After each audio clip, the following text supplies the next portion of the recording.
बशमाल तीसरे बड़े मुल्क लीबिया की दूसरी ताकतवर तरीन शख्सियत था।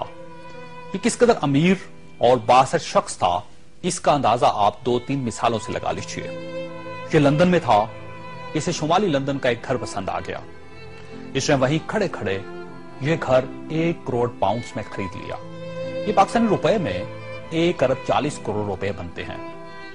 इसने 2009 में मॉन्टे कार्लो में अपनी 37वीं सालगिरह मनाई।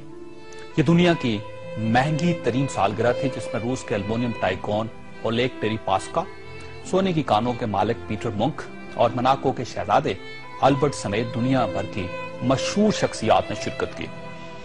ये पेंटिंग खरीदने का शौकीन था। इसके पास अरबों डॉलर के शाहपारे थे और ये तमाम शाहपारे इसके महलात में लगे थे। इसे 2006 में इजरायली अदाकारा ऑर्ली वेंसमैन अच्छी लग गई, तो इसने उसके गिर्द दौलत के अंबार लगा दिए। चुनांचे ये इसकी गर्लफ्रेंड बन गई और ये दुनिया की महंगी तरीन गर्लफ्रेंड थी। बरतानवी वज़ीर-ए-आज़म टोनी ब्लेयर इसे अपना जाती दोस्त कहता था और इस पर 10 डाउनिंग स्ट्रीट के दरवाजे हर वक्त खुले रहते थे। बरतानवी शाही खानदान ने इसे कई बार बकिंगम पैलेस और विंडसर कासल में लंच और डिनर दिए थे। ये लंदन और पेरिस में प्ले बॉय की जिंदगी गुजारता था और इसे दुनिया जहान के कानून तोड़कर बहुत खुशी होती थी। इसने एक बार पेरिस की शांज़-एलीज़े पर 120 किलोमीटर की रफ्तार से गाड़ी चलाकर पूरी यूरोपीय दुनिया को हैरान कर दिया और पेरिस की सिटी हुकूमत कोशिश के बावजूद इसका चालान न कर सकी। ये लीबिया की इन्वेस्टमेंट अथॉरिटी का सरबराह भी था और यह अथॉरिटी दुनिया के किसी भी मुल्क में किसी भी वक्त $10 बिलियन तक की सरमायाकारी कर सकती थी और यह एक बहुत बड़ा इस्तेहकाक था। इस शख्स का नाम नाज़रीन सैफुल इस्लाम है और ये लीबिया के साबिक हुक्मरान कर्नल कज़ाफी का बेटा है। सैफुल इस्लाम कर्नल कज़ाफी का वारिस और वली अहद भी था और इसे दुनिया का इसके बारे में ख्याल था कि यह कर्नल कज़ाफी के बाद लीबिया का हुक्मरान होगा। ये इस कदर बासर था कि कर्नल कज़ाफी को न्यूक्लियर प्रोग्राम तरक करने पर भी इसी ने कायल किया था।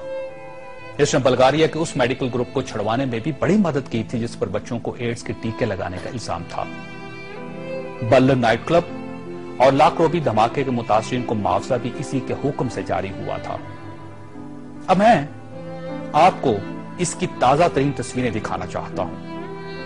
ये सैफुल इस्लाम 3 माह पहले लीबिया के छोटे से कस्बे अबारी में छुप गया।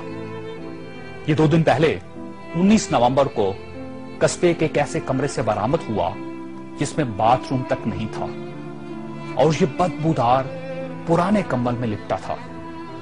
इसकी उंगलियों पर प्लस्तर चढ़ा हुआ था और यह प्लस्तर भी इसने खुद चढ़ाया था क्योंकि इसे डॉक्टर तक की सहूलत हासिल नहीं थी।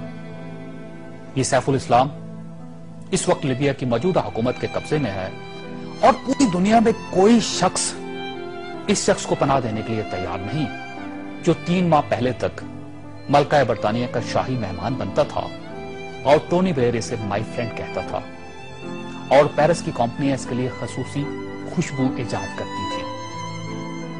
ये है सवाल और ये तस्वीर दुनिया के उन तमाम हुक्मरानों और इनके खानदानों के लिए इबरत का सबक है जो इक्तदार को सब कुछ समझ लेते हैं और जो इस ज़ौन में मुब्तला हो जाते हैं कि इनके इक्तदार का दरख्त हमेशा सब्ज रहेगा।